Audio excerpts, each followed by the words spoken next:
Welcome to We Only Make Chaos. The little door behind the movie screen, where the mask has a diary, the knife pays rent, and the farmhouse keeps score. Here, horror talks back, scripts crack like old teeth, and every scream is paperwork. Pull up a blood-stained rocking chair, press play, don't pray, we're going inside the cut. You're already here. There is a specific kind of damage that only comes in shades of azure. It is the color of a fresh bruise, the static on a dead channel, and the manic rhythm of a woman who hunts for compositions like a predator stalks a kill. In the sprawling asylum of our lives, she is the storm moving inland, and I am the only one who knows the pitch of her vibration. This is a chronicle of love that breathes in the friction of the edges, where the reality breaks and the fun finally starts. It is a story about the messy production of being real, told in violent slashes of pigment, and the stinging weight of a shared hallucination. Blue violence, the metal ring glowed in her ear like a newly lit match. She paced the perimeter of the room, a restless predator in a cardigan, while I sat on the couch watching the game. I wasn't watching the game. I was watching that phosphorescent hole in her lobe, fixed on it like a pilot caught in a beacon. She caught me staring and flashed a smile that didn't stop her feet. Her pacing, I swore, was going to peel the carpet right off the floorboards. Good God, woman, what is the emergency? Just hunting for a composition. She snapped, her rhythm unbroken. What's the subject? The one I want to bleed onto a canvas. Is it worth the mess? It's blue. It's a lot of blue. Blue is a fine place to start an escape. Purple, too, for the parts that bruise. Also good. She broke her orbit and dropped onto the cushions next to me. I'd always had a soft spot for this couch, cigarette burns and all. St. Louis garage sale. The whole city is a sprawling asylum of yard sales and the crazies who run them, and we were currently the reigning monarchs. What do you think of the painting so far? She asked, leaning in. Depends on which lines you're planning to cross. She crossed her arms, her lower lip jutting out. Jackass. Yeah, probably. Someone has to keep the gravity working. You know, she stood back up. The kinetic energy hummed off her skin. I will never figure out why you watch that stupid game. It's just men following the rules of a ball. Possible injuries. All fun and games until someone loses an eye and sees the truth. Unless that is where the fun starts. She resumed the march, tossing violets and siennas back and forth between her temples. To me, she didn't just have a headache. She was trying to keep a supernova from shattering her skull. The world is too loud today. I have a headache. Figured as much. You're vibrating at a pitch only I can hear. She turned on a dime and stuck her tongue out at me. My grandmother used to say she'd cut off my tongue if I did that to her. I said, wish you could have met her. She was magnificently senile, completely untethered. I met her once. Oh, in a dream. We shared a room for a while. Oh, she called me a whore and then slapped me. It was very tactile. Sounds about right. She was consistent, even in the ether. She never did like the way the world looked. Then she went ballroom dancing with Elvis. It went downhill from there. I think of the metaphor, a glitch in the inheritance. Oh, brother, you and your metaphors. Yep, definitely means you're nuts. Welcome to the family. I'm going in, she announced. Her eyes were fixed on the hallway, like it was a breach in a seawall. Oh, the storm is moving inland. She broke her march and vanished into the room with her canvases. It was a pigment-stained minefield. I had no idea how she did it, but there was paint on every surface, a kaleidoscopic crust that turned the sunlight coming to the windows into a stained glass hallucination. I followed her into the fray. The room was crowded with almost unfinished monuments to her frantic mind. Books on the shelves were textured with droplets from miscalculated strokes. She tossed a near miss off the easel and slammed a fresh one into its place. She squished a glob of blue from the tube and dipped her brush into the goo, fanning the bristles like a spider squished under a pencil. She took a few violent slashes at the canvas, stepped back, and repeated the assault. Do you see where this is going? Sure. West.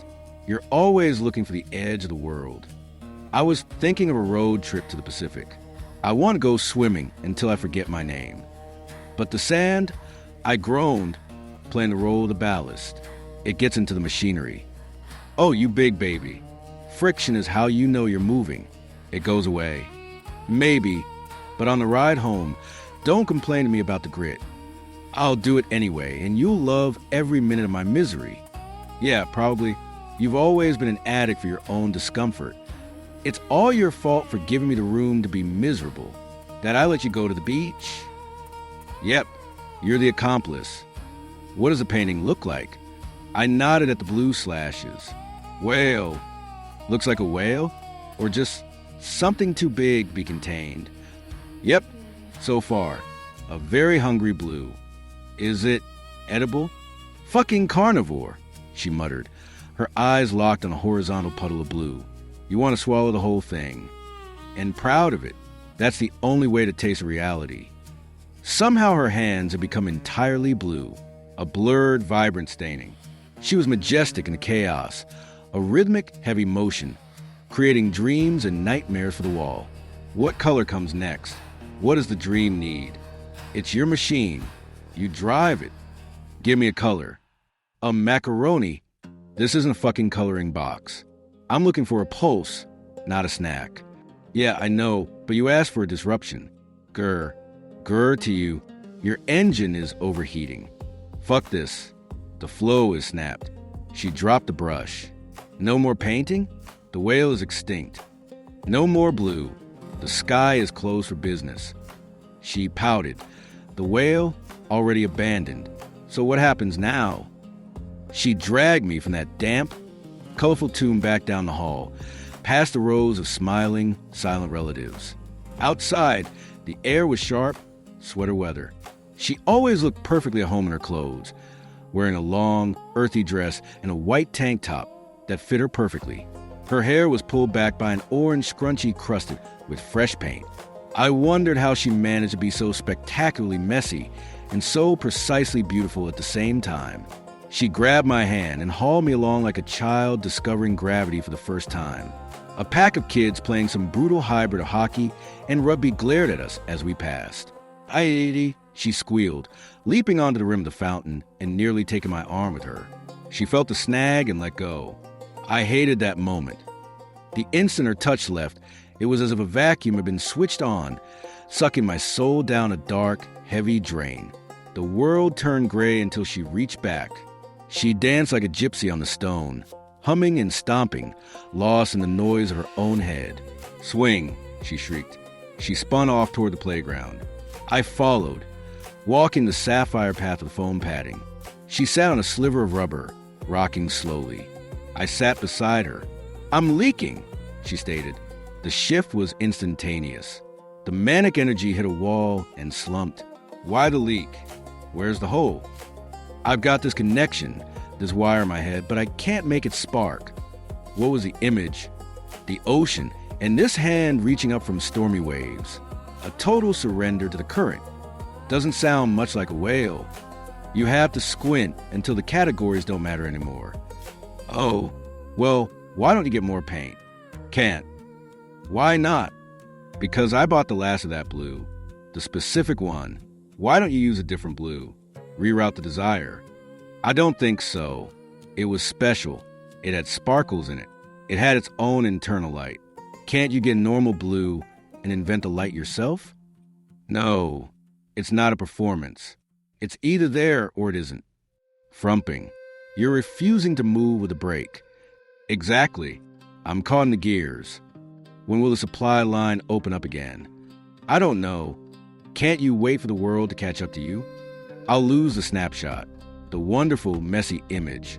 Oh, why not make a sketch? Trap it on paper. I'll do that later. Right now, I just want to sit in the lack of it. Then what are you sad about?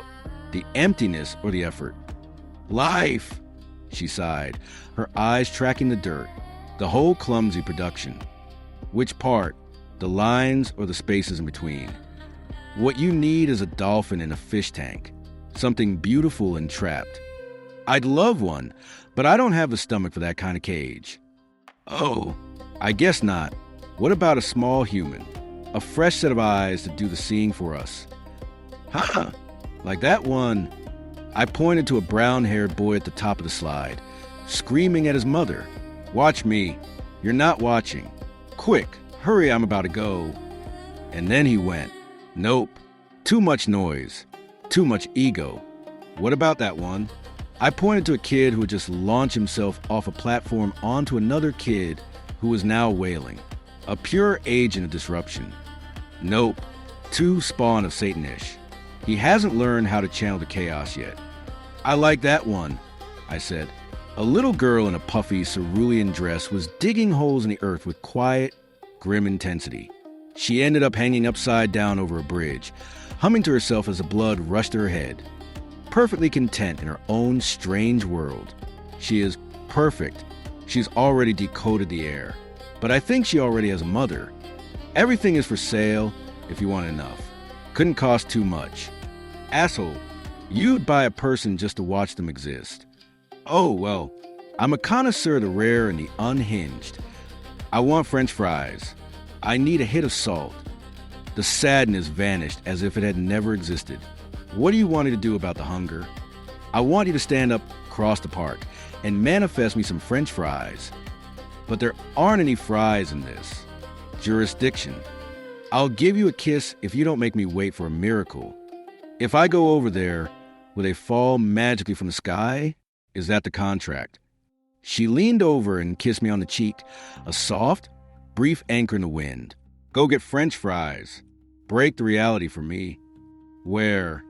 She slugged me in the shoulder, a sharp, stinging shot that I knew would leave a mark. I tried my damnedest not to rub it, but it was going to be a definite shiner. I looked at her, at the paint on her hands and the orange scrunchie, and let the chaos pull me back under. You're so cute when you're violent, I said. I know. It's the only way I know I'm real. Analysis of relationship depicted in Blue Violence serves as a profound case study in the movement from the paranoid Oedipal structure of traditional romance toward a schizoid celibate machine where love is not a contract, but shared deterritorialization. To analyze this, we must first recognize that the two subjects do not function as stable identities, but as a singular collective assemblage of desire. The apartment is initially presented as a territory of reterritorialization, characterized by the sedentary watching of sports and the rows of smiling, silent relatives. However, the female protagonist functions as the primary deterritorializing force, the Schizz. Her pacing is not mere anxiety. It is a vibration of a nomadic subject attempting to find a line of flight out of the gray, domestic reality. The metal ring in her ear and the phosphorescent hole in her lobe are the literal entry points for the light of the outside. Creativity in this narrative is not an act of sublimation, but a process of production. When she demands a color and rejects macaroni for a pulse, she is seeking a connection to the prepersonal intensities of the world. The painting of the whale is not a representation. It is a desire machine. The crisis of the sparkle blue paint represents a momentary blockage in the flow of the machine. In schizoanalysis, the lack is never internal to the subject. It is a breakdown in the connectivity of the assemblage. She is not sad because she is an artist without paint.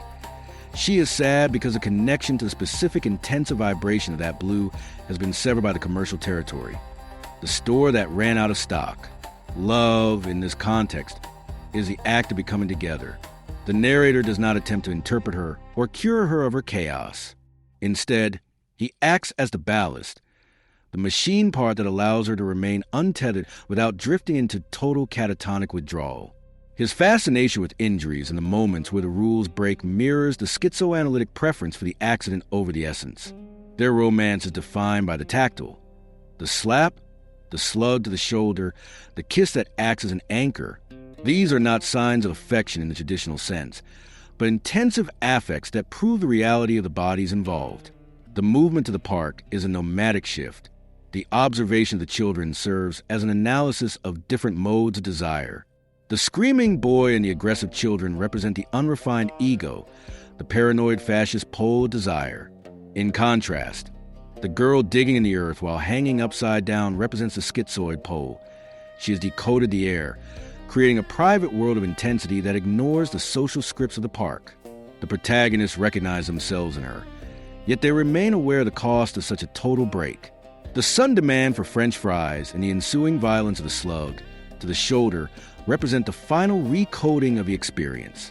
The salt fix is a molecular requirement, a return to the chemical needs of the body after the molar exhaustion of the creative struggle. When she states that violence is the only way she knows she is real, she is affirming that the body is a site of constant encounter and impact. In Blue Violence, love is the shared realization that identity is a clumsy production, and that truth is only found in the sting of the encounter, the blue bruise that marks the intersection of two lines of flight. Got a chainsaw in my daydreams and a notebook full of screams. We pick apart the pretty parts and stitch together all the seams. So lock your doors, count to 4. 1, 2, 3, 4. Kiss the lights out, say your prayer. Will haunt your thoughts till next week's plot. This night